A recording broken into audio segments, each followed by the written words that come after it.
Malti Bhojwani, the author of the book. It's a bestseller. Don't think of a blue ball.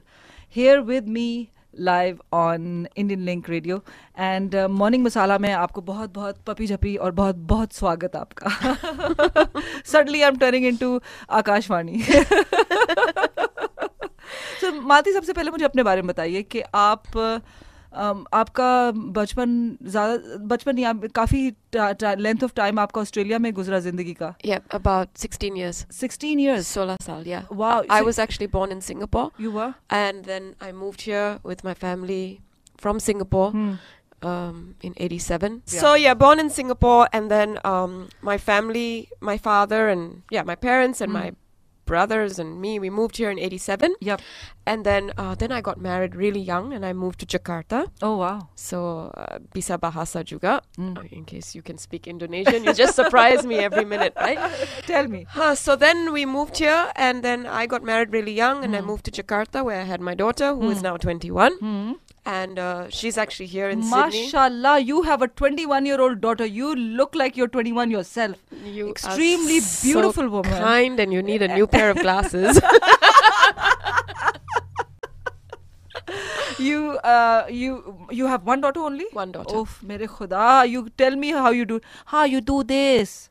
How come you're so thin, yeah? Read my book, love. Acha! So that's going to make me thin. Oh I my God. was an obese child. I was so obese in Singapore. I used to hide out and not go for PE, physical education, because I was so fat and I didn't want my friends to see me in my shorts. No. I never learned to swim because I didn't want people to see me in a swimsuit. No. My obesity actually really affected my self-esteem. And I think that's what also led to a lot of, difficult relationships. Because your self-esteem determines the kind of relationships you have. You're absolutely the men right. you attract into your life, even the girls you attract into your life. Yeah. It's all about how you value yourself. Wow, my God. So what you're saying to me here is that you lost weight because of your attitude?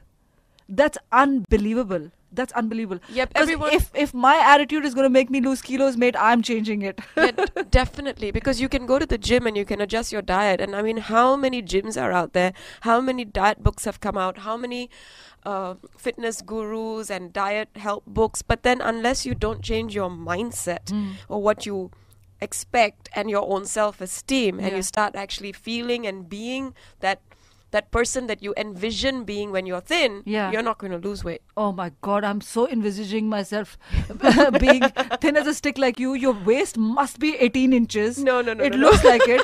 And, you're flat as an ironing board. And Rubbish. It's amazing. You are being so in Sydney. I've been in Sydney now for a month, and every day I'm enjoying the avocados and all the good food here. It's amazing. Now, so you were born and brought up in Singapore with this beautiful Singapore accent, which you gave up for us. Thank you, because now you don't need subtitles. And then you moved to Jakarta. To Indonesia. I came here. First you came here. First year, and यहाँ then पे पढ़ाई की. थोड़ा सा. फिर I went to. थोड़ा हिंदी बोलता. हाँ, थोड़ा. Singapore accent से हिंदी बोलूँगी. And then I moved to Jakarta. I seem to get stuck here. Jakarta से नहीं निकल रहे हम. Yeah, निकलो. That's where I had my daughter. Mashallah. And then I moved back here because my parents were here. My whole family was here. My chacha, my parents, even my grandmother had moved to Sydney by then. And so I moved back here. But soon after that, my ex-husband and I, we split up. Oops. And so I was only 26. Oh dear. And he moved back to Indonesia. Oh. And that's fine, we got through it. And that's what started my own personal development. Your own journey. Were you absolutely devastated that your marriage came to an end? I was shocked more than devastated. I was shocked and lost. Like, now what? Am I a failure? What does this mean? That's the first thing that strikes you. As soon as your relationships break down, the first thing you think is, I'm a failure. You blame yourself. Yeah. You think there's something wrong with me. And if you're a parent, then it's even harder. Oh, God. Because then you feel that your choices have impacted your children. Absolutely. That's right. Oh, my God. So that is when you decided to go embark on this journey to discover yourself. That's right. And what you really want. Yeah. My dad was in the retail business. in Lucky Plaza, actually, Hmm. if you're familiar with Orchard Road in Singapore. So yeah, it was a business decision. And I guess it was good for all of us at the time. Okay. So, okay, what I wanted to share with you was I started the journey of writing the book about 3 years ago when I was still living here. Yeah. So initially it started off as, like exactly what you're trying to say to me, Yeah. as in share from your personal life. Yeah. So when it started off, it was instructional, using my life coaching training and experience to share how to make your dreams come true, how to achieve your goals. Yeah. Yeah. However, in the middle of that, I moved to India, and it was a similar time that I got into this relationship, which I thought was the relationship of, I thought it was the one. After all these years, my daughter was grown up in university, and I was ready to be in a Yeah. relationship Yeah, again, yeah, right? Yeah. And I really thought this was the one, so I put a lot of hope and faith in it. Yeah. That was the second relationship. It was it was Recently. quite recently, Yeah. and then we broke up. Oh God. Okay, but where I'm going Yeah. is that when we broke up, it was really hard for me. Yeah. It was a very painful breakup for me, Yeah. and I spent a lot of days crying, Oh God. and I couldn't seem to get back on the horse. Oh, I dear. was still coaching my clients, but even they could feel that something was not, that I wasn't being. Yourself. Yeah. Oh my God. So So it was very You were painful. already a life coach. I've been coaching for 13 years now. Oh my God. Okay. So then I finally, just through my own, I'd call it grief. Yeah. So through my own grief, I started to write. Okay. And I wrote the chapter called Letting Go, which you'll read in the book. It's chapter 7 now. Okay. But I wrote it, and I wrote from the pain. And so anyway, after I wrote that, I got into the, I was inspired to keep writing, and that's when I finished the book. And this Wow. was last August. Yep. And once I started, I finished it in about 6 weeks. Wow. It was launched by Arshad Varsi in Bombay Uh-huh. in August. He launched it for me, and he spoke about the book from his heart. And it was amazing. He came with Maria. It was so beautiful. The second time you had a breakup was when you were actually really devastated. Because Yeah, that my would have God. been a relationship which you must have been thinking was the real one. That's it. Because बचपन में तो हो जाता है प्यार Exactly. व्यार. But जो बड़ी उम्र में होता है, एक mature उम्र में होता है, that is Exactly. something that lasts, right? And Yeah. you would have thought that would have lasted. Yeah. And but you said that you you started becoming a life coach. You kind of got into this journey 13 years prior to all this happening. Yes. Right? Yep. So now how the hell did that happen? That is what I want to know. How on earth did you at that time suddenly decide that I'm going to be a life coach?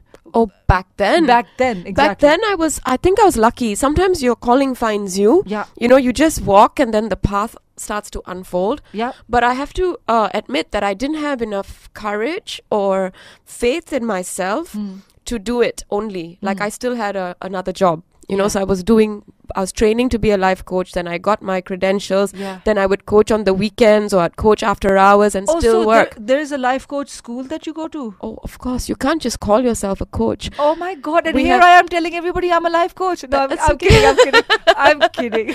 Okay, the credentials come from this body called the ICF. Okay. It's the International Coach Federation. Yep. And they have, basically you need to do the right courses, which they approve of. And then you need to accumulate your hours and prove that you've had that many hours of experience. And then you get your credentials. Wow. So I'm a PCC, which is a professional certified coach, which means about 1,000 hours of experience and a lot of training. Wow. So I took it on really seriously. I didn't want to just be somebody calling myself a coach when I wasn't. And I think one of the key things is to really understand the difference between a coach and a counselor, a coach and a therapist, a coach and a consultant. Wow. Because it's different. Wow. It's a very young profession. Only started about 14 years ago to actually be called a life coach. Wow. And I was lucky because I got in really early. Yep. So my website is really old, and it's great. It's great because I started early. I didn't have the confidence to only do that. I was like, this is not going to pay my bills, and Yeah. So I continued to work in our family business. I also trained to be a gemologist here in Australia at the my GAA. Oh my God. So show me your diamonds, and I'll value them for you. Oh, nice. But so it took. Actually, maybe it was only about 4 or 5 years ago when I said this is it. This is what I'm going to do. So I quit everything else. And in fact, the first chapter of the book talks about that. When parents, when parents suffer a huge loss, like the loss of a child, a couple, they feel lonely in their own suffering, and they maybe, start playing the blame game or whatever. The biggest thing is, how does one get over the loss of a child? I think it's the worst thing. It's the hardest thing for anyone to have to go through. Yep. The only thing I guess I can say is that you have to celebrate life. I don't want to trivialize, please, but you have to be able to celebrate. And I think if you have some kind of faith in universe, God, in things are meant to be, then you trust that the child lived a short life but a good life. Yeah. And you let it go, and you just have faith that was all. That was your journey with child. This child, and I think also you never blame yourself, because you couldn't have done anything different. To prevent it and you have to let go. Yeah. And again, with if your child, you can't let go. You can't forget and let go. It's a piece of you. Yeah. I think losing a child is probably worse than losing a limb of your own body. Yeah, absolutely. So because with your own body you're suffering, with a child you just it's a loss. It's a loss. It's a loss, Now you specialize in teaching people how to move on from broken relationships and broken hearts. Not really, but that happened to I end up attracting a lot of such people. Clients, because I've shared so much of my own. So, and I also attract a lot of people who want to lose weight. I also attract a lot of people who want to write a book or become a life coach. Tell us about losing weight. Well, losing weight. I think what's important is to firstly decide why you want to lose weight. Okay. What's the reason? Yeah. Okay. And then when you get clear on the reason, then also visualize and see yourself at that size. I've been through the weight challenge many times in my life, and actually I lost a lot. I was no longer obese, but there was still these extra 10 kilos that I didn't want. Yeah. Okay. Yeah. I was not obese anymore, but I mean, if you can imagine me plus 10, it's a lot plumper. Okay, plus 10 on me now, right? No, you're very thin. I cannot take 10 kilos on me. I'm very short. You said you're 5'6". I'm 5 foot flat. Great. What you focus on, guys, is what you're going to have. So if you want the stars, you will get them if you really want them. Exactly. You got to be thinking of them all the time. All the time. And not ever give up. And never think that it's not going to happen. Yeah. And never give up. And if your biggest insecurity is कि अभी 13-14 साल की शादी के बाद मेरी divorce हो गई है, I've become fat, I haven't worked for a day in my life while I was married, how am I going to survive, what's going to happen? All this is not even going to be an issue if you just imagine yourself as that thin person, right, Malti? Am I saying it right? If you imagine yourself as a thin person who's extremely successful and focused, and buying Lamborghinis and Ferraris, exactly, and you stay focused, you will get it. I'm 41, so we have a habit of thinking a certain way, and unfortunately, most of us have a habit of thinking in a negative way. I'm 18, have been for a while, will be for a while. So for the last 18 years, we have this, many of us have this habit, and it comes from our childhood. It may come even from our parents, from our culture, from where we complain about the weather, we complain about our weight, we complain about people, we always talk about what's not working, whether it's with the government or the taxes. There's a lot to complain about. Okay, but so not complaining, you can't not complain, you got to do something. So my thing is, be grateful. So if you can look at every situation as if it's something to be grateful for, something to learn from, some silver lining you can find even in the worst situations. If you can find a silver lining all the time, you are training yourself to look for the positive. That way you will always train yourself to think good thoughts, think things that make you happy. In the book there's an exercise called pleasure list. Think of things that give you pleasure rather than things that give you displeasure. And slowly you create a habit, and once you're in a habit of thinking good thoughts, so even when you see a flicker of a negative thought, you are so well trained to switch it to the opposite so that you're grateful for something else. So anything that is attractive or positive, Yeah. Immediately replace any Exactly. negative thoughts with a positive thought. Exactly. Immediately. Exactly. And you can use music to do that as well. Uh-huh. Or you just need to fine tune your observation. So instead of looking for what's not good, look for what's good. And if you need triggers, have good music on your iPod. All this is in the book as well. Just change your mood. Think of something good. If you're feeling a little bit crappy, quickly think of something good. Even a memory from the past, which is something that's beautiful, think of that. So in all these religious scriptures, different, I'm sure, like Everywhere. in the Quran, In the Quran, in Bible, the Gita. Yeah. everywhere, they say that, it's said that be grateful. Thankfulness. Be thankful. Yeah. I'm sure that this is what they're trying to tell you. That your Absolutely. life will change if you are just grateful and Absolutely. thankful, Yeah. thankful for what you've got. Even Rhonda Byrne of The Secret. Yeah. Yep. Even my book, and before my book, I had a journal called Thankfulness, Appreciation, Gratitude, Yeah. which encourages people to write in gratitude every night. Yeah. Yeah. So, it's the same stuff that keeps coming back. Napoleon Hill, Think and Grow Rich. Everyone talks about gratitude, and the only reason that we're all saying the same thing is because it's the truth. No one's plagiarizing each other. We're Yeah. not. It's the truth. It's the only thing that works. Yeah. So how does it affect your everyday life? Like when you have little incidents, does it really give you a complete smooth run? It does, and it almost is irritating to people around me sometimes because they're like, "Are you always going to look at the silver lining?" Yeah. Really? Yeah, you because always look at the silver lining. Yeah, I do complain sometimes. I'll get into that thing and I'll quickly switch out of it. In the book, I have this example. While I was writing the book, I was editing the book. Something happened to my computer, my MacBook, my Microsoft stopped working. I know. And then my internet stopped working, and I had to go around in rickshaws in Bandra, in Mumbai, trying to get everything repaired. And I was complaining and complaining. Everybody who I spoke to, I'm like, oh, I have to go to Tata now. Oh my God, what happened to my computer? Oh, this, oh, that. I was complaining and complaining and complaining, and it kept getting worse and worse and worse. My server crashed, then my emails crashed. Then my phone wasn't. Every kind of technical issue, I was attracting so much, malfunction, right? Oh my God. And then it occurred to me, I'm like, Malti, what are you doing, Miss Life Coach, Miss Be Positive? Yeah. And I was sitting in the rickshaw, and I suddenly just looked out of the rickshaw, and this wind was blowing in my hair, and it felt so nice. It was the perfect time in Mumbai. It was like 21 degrees. Yeah. Temperature was perfect. I looked up, the sky was blue. I saw these cows walking by, and I love cows. And I just started laughing because I was like, what a lovely day. And I managed to switch from thinking about my technical issues to appreciating the lovely day. That's it. Everything got better again. It's like if you're strong, you've got a strong force field of positivity. You will give positivity and get more. If you're weak and you're negative, then you're going to attract other people's negative stuff as well.